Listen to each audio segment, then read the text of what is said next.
শুভ দুপুর বন্ধুরা। আজকে দুপুরবেলার খাবার, আজকে দুপুরের খাবারে রান্না হচ্ছে, এটা করছি আলু আর ঝিঙে দিয়ে পোস্ত। তাই আলুটা ভাজা হয়ে গেছে, তো আলুর সাথে একটু পেঁয়াজটা ভাজবো, তারপরে পোস্ত আর ঝিঙে দিয়ে বানাবো।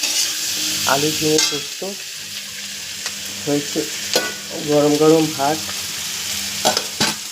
আর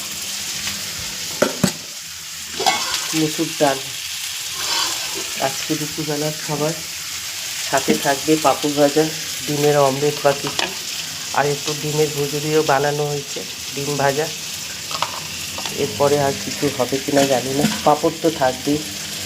আজকে দুপুরবেলার লাঞ্চ আলু ঝিঙে পোস্ত।